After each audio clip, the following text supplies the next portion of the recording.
Hello friends, welcome. My name is Kamalvir.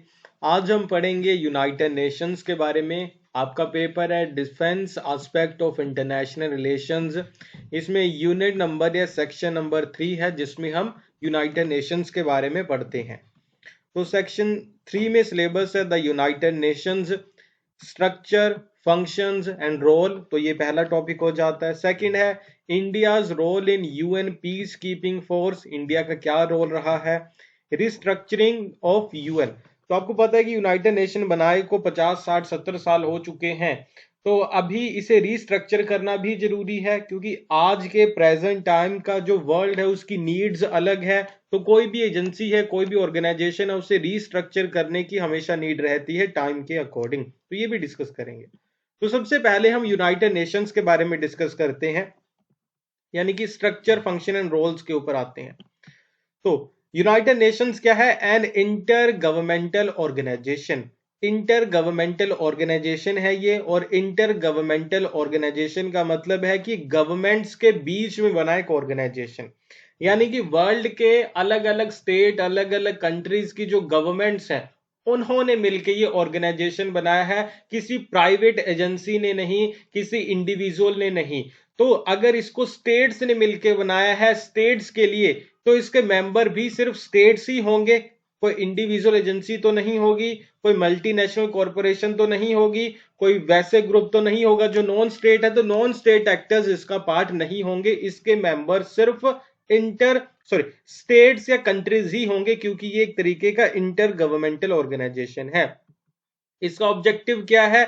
इसका main underline objective यही है, प्रिवेंट करना वॉर को और एस्टेब्लिश करना पीस को। क्योंकि इसे जब बनाया गया था उस टाइम पे वर्ल्ड वॉर 2 चल रहा था।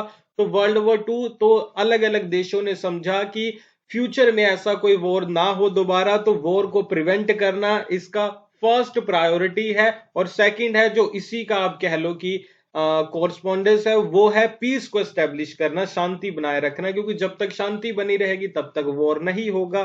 और इसकी यूनिवर्सल मेंबरशिप है। यूनिवर्सल मेंबरशिप का मतलब है कि वर्ल्ड में जितने भी देश हैं जिन्हें मेजॉरिटी स्टेट्स रिकॉग्नाइज करते हैं एज अ स्टेट, वो इसके मेंबर हैं। ठीक है जी। तो ये इसका पिक्चर है, आप समझ लो कि लगभग सभी देश इसके मेंबर हैं। ये सभी देश के जो स्टेट्स के जो रिप्रेजेंटेटिव है यहाँ पे बैठे हुए हैं। तो द यूनाइटेड नेशंस, ये टर्म कहां से आया, ये वर्ड कहां से आया? तो इस वर्ड को, इस टर्म को क्वाइन करने वाले कौन थे? यूनाइटेड स्टेट्स के प्रेसिडेंट फ्रैंकलिन डी रूजवेल्ट। और उन्होंने 1942 में ये टर्म क्वाइन किया। सो यूनाइटेड नेशंस, तो उस टाइम पे यूनाइटेड स्टेट्स ऑफ अमेरिका यानी कि यूएसए, देखो ये यूएसए के उस टाइम के प्रेसिडेंट थे फ्रैंकलिन डी रूजवेल्ट। 1942 में इन्होंने यूनाइटेड नेशंस टर्म दिया, वर्ड दिया, फिर उसी को आपको पता है कि फिर एक्सपेंड करके ये पूरा ऑर्गेनाइजेशन बना। अब ये सारी टाइमलाइन अच्छे से समझो। तो 1 जनवरी 1942 को क्या हुआ?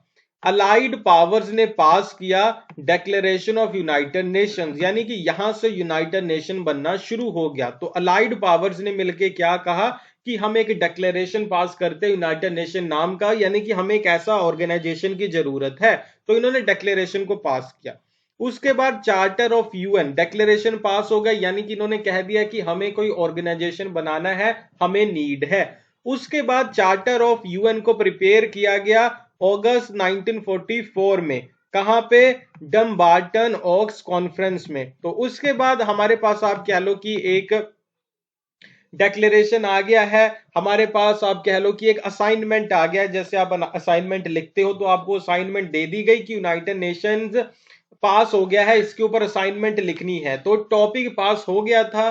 बाद में इसका चार्टर लिखा गया डम्बार्टन ऑक्स कॉन्फ्रेंस में बैठ के। साइंटिस्ट ने, जो भी पॉलिटिकल साइंटिस्ट होंगे, उन्होंने बैठ के इसका चार्टर लिखा, यानी कि रूल रेगुलेशन लिखे कि ये कैसे काम करेगा। ओके। और ये कॉन्फ्रेंस कहां पे हुई? वॉशिंगटन डीसी में हुई, जो कि कैपिटल है यूनाइटेड स्टेट्स ऑफ अमेरिका की। इस टाइम पे यहाँ पे कौन कौन से मेंबर्स थे?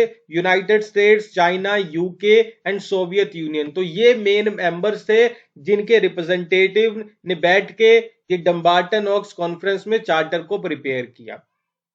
फिर अगला साल आ जाता है 26 जून 1945। इस दिन क्या हुआ? इस दिन इस चार्टर को, जो चार्टर प्रिपेयर किया गया था डम्बार्टन ऑक्स कॉन्फ्रेंस में, उसे साइन किया गया कहां पे बैठ के, सैन फ्रांसिस्को कॉन्फ्रेंस में। तो अलाइड फोर्सेस ने सबसे पहले क्या किया, सबसे पहले डिक्लेरेशन पास किया, ओके 42 में। 44 में इसका चार्टर बना, डम्बार्टन ऑक्स कॉन्फ्रेंस में चार्टर बन गया। फिर चार्टर को साइन किया गया सैन फ्रांसिस्को कॉन्फ्रेंस में। और ये कब से काम करना शुरू कर देता है, 24 अक्टूबर 1945 से। तो यहां से अभी ये काम कर रहा है प्रेजेंट डे तक। तो अभी अलाइज फोर्सेस के बारे में बात आई तो ये थोड़ा सा देख लो आप ट्रिविया। तो अलाइज फोर्सेस किसे कहा जाता है, अलाइज फोर्सेस को ही फॉर्मली कहा जाता है यूनाइटेड नेशंस, ओके 1942 से इन्होंने नाम दिया। इन्होंने कहा कि हम यूनाइटेड नेशंस है, हम उसे अलाइज फोर्सेस कहते हैं, लाइट फोर्सेस कहते हैं, कुछ साइंटिस्ट कहेंगे लाइट फोर्सेस। इन्होंने कहा कि हम अपने आप को कहते हैं यूनाइटेड नेशंस, क्योंकि कुछ नेशंस हैं, कुछ देश है जो यूनाइट हुए हैं किस चीज के लिए, पीस को एस्टेब्लिश करने के लिए, वॉर को प्रिवेंट करने के लिए, ओके। और ये यूनाइटेड नेशन या अलाइज क्या था उस टाइम पे, एक इंटरनेशनल मिलिट्री कोएलिशन था। तो अलग अलग देशों की मिलिट्री ने क्या किया था, यहाँ पे मिल करके वॉर को प्रिवेंट करना और पीस को एस्टेब्लिश करने की बात की थी। कब से कब तक ये काम किया इसने, 1939 से 45 तक, ओके। फिर आपको पता कि ऑर्गेनाइजेशन ही बन गया बाद में। तो ये इसका पर्पस क्या था उस टाइम पे, जो एक्सिस पावर्स थी आपको पता ही है, Nazi Germany, empire of Japan, kingdom of Italy, इनके अगेंस्ट ये वॉर फाइट कर रहे थे, जिसे सेकेंड वर्ल्ड वॉर कहा जाता है। और मेन मेंबर्स कौन थे यूनाइटेड नेशंस या अलाइज के, तो इसे कहा जाता है बिग फोर। इसमें कौन है, यूनाइटेड किंगडम जिसे ब्रिटेन कहा जाता है, United states of America, Soviet union और चाइना। इसके अलावा भी कई और मेंबर्स इसका पार्ट थे। सो यूनाइटेड नेशंस के ओरिजिनली मेंबर थे 51। याद रखना कि जो सैन फ्रांसिस्को कॉन्फ्रेंस हुई जहां पे इसके चार्टर को पास किया गया, साइन किया गया, 50 स्टेट्स ने ही इसे अटेंड किया था, ओके। तो जो 51st स्टेट था, जो पोलैंड था, वो वहां पे आके उसके रिप्रेजेंटेटिव साइन नहीं कर पाए, तो उन्होंने बाद में अक्टूबर 15 1945 उसी साल बाद में साइन किया। तो इसलिए ओरिजिनल मेंबर 51 ही कहे जाते हैं, ऑल दो 50 मेंबर्स ने इसे साइन किया था, एक मेंबर ने बाद में। तो ये आप देख लो यहाँ पे मैप थोड़ा सा और आपको रेफरेंस मिल जाएगा। तो ये पोलैंड है, ओके, ये यूरोप में, यहाँ पे रशिया है, यूक्रेन है, यूक्रेन के साथ इसकी बाउंड्री है, जर्मनी के साथ इसकी बाउंड्री है। सो आप देख सकते हो। अभी आते हैं स्ट्रक्चर के ऊपर। तो स्ट्रक्चर में क्या है, तो यूनाइटेड नेशन जो कि एक ऑर्गेनाइजेशन है, इसके मेन 6 ऑर्गन्स हैं, ओके, जिन्हें प्रिंसिपल ऑर्गन्स भी कहा जाता है। तो यूनाइटेड नेशंस के 6 ऑर्गन्स है जिन्हें क्या कहा जाता है, प्रिंसिपल ऑर्गन्स भी कहा जाता है। सबसे पहला ऑर्गन है the security council. Security council most important है, क्योंकि देखो यूनाइटेड नेशंस का पर्पस क्या है, यूनाइटेड नेशन का पर्पस है कि पीस को एस्टेब्लिश करना, वॉर को प्रिवेंट करना, यही 2 मेन ऑब्जेक्टिव है इसके। तो अगर आपको पीस को एस्टेब्लिश करना है, वॉर को प्रिवेंट करना है, तो आपको मिलिट्री की नीड तो है ही, क्योंकि इसकी स्टार्टिंग ही मिलिट्री के साथ हुई थी। जो अलाइड फोर्सेस हैं उन्होंने अपने आप को यूनाइटेड नेशन कहा था ना, और वो क्या थी, वो एक मिलिट्री कोएलिशन था कि नहीं। तो इसीलिए सिक्योरिटी काउंसिल सबसे ज्यादा इंपॉर्टेंट हो जाता है। इसमें टोटल 15 मेंबर्स होते हैं। 10 मेंबर्स होते हैं जो नॉन परमानेंट होते हैं, जो कि हर 2 साल के लिए चुने जाते हैं। और इन्हें चुनता कौन है, इलेक्ट कौन करता है, जनरल असेंबली।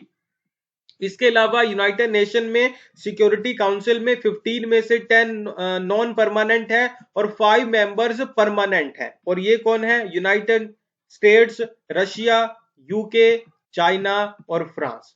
आपको पता है कि पहले ये सोवियत यूनियन था, बाद में ये रशिया है, उसी का successor. Security council, security council जो भी डिसीजन लेती हैं वो सारे डिसीजन बाइंडिंग होते हैं ऑन मेंबर्स।